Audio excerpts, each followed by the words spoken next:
Good morning all my dear students. जैसा कि आप सभी को पता है कि हम गुंजन किताब से महादानी कर्ण नामक पाठ को कर रहे थे।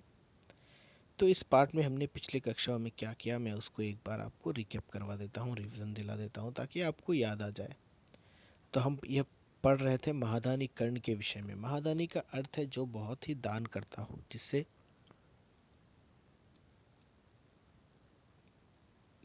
कोई भी कुछ भी चीज़ मांगे तो कर्ण कभी मना नहीं करते, इसीलिए उनको महादानी का नाम दिया गया था।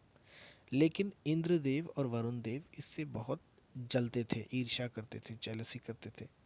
इसीलिए उन्होंने एक चाल रची कि दोनों ने साधु का वेश धारण कर वे कर्ण के पास गए, और कर्ण लहूलुहान अवस्था में रणभूमि में पड़े थे।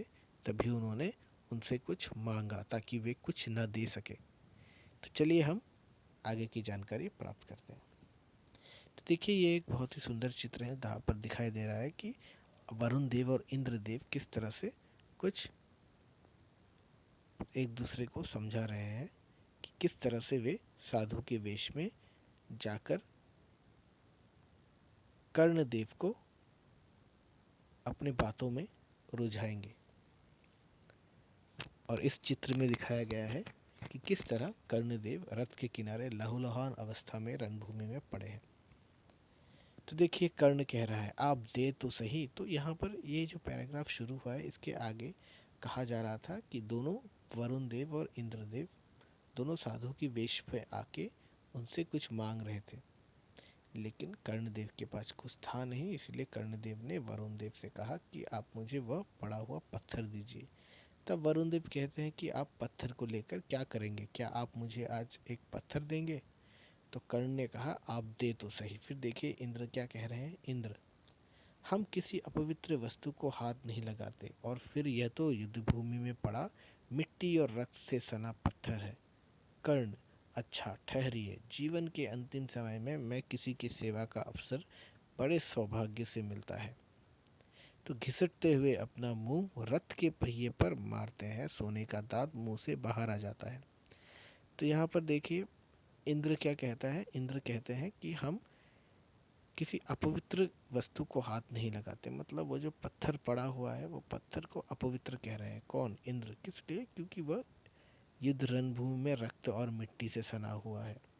तब कर्ण कहते हैं कि अच्छा ठहरिए, जीवन के इस अंतिम समय में मैं किसी की सेवा का अवसर बड़े सौभाग्य से मिलता है। और वे खुद ही घिसटते हुए अपना मुंह जोर से रथ के पहिए में मारते हैं, जिससे कि उनका एक सोने का दांत मुंह से टूटकर बाहर आ जाता है। फिर देखिए कर्ण क्या कहते हैं। लीजिए देव, यह दांत सोने का है, मेरी तुच्छ भेंट स्वीकार करें। इंद्र और वरुण देव क्या कह रहे हैं कि छी छी, रथ से सना सोना, यह हमारे किस काम का। कर्ण धनुष उठाकर बाण चलाते हैं, पानी की धार निकलती है, उस पानी से कर्ण दांत धोते हैं। फिर कर्ण क्या करते हैं,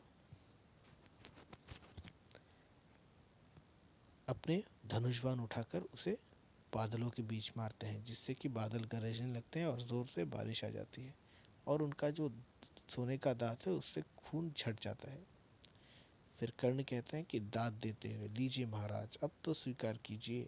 वरुण, ओह अब तो संध्या हो गई, अब यह हमारे किस काम का। सूर्य ढलने के बाद हम भिक्षा नहीं लेते। तो आज की कक्षा में मैं यहीं पर समाप्त करता हूँ। दूसरी कक्षा में मैं यही चैप्टर जारी रखूँगा। तब तक के लिए धन्यवाद।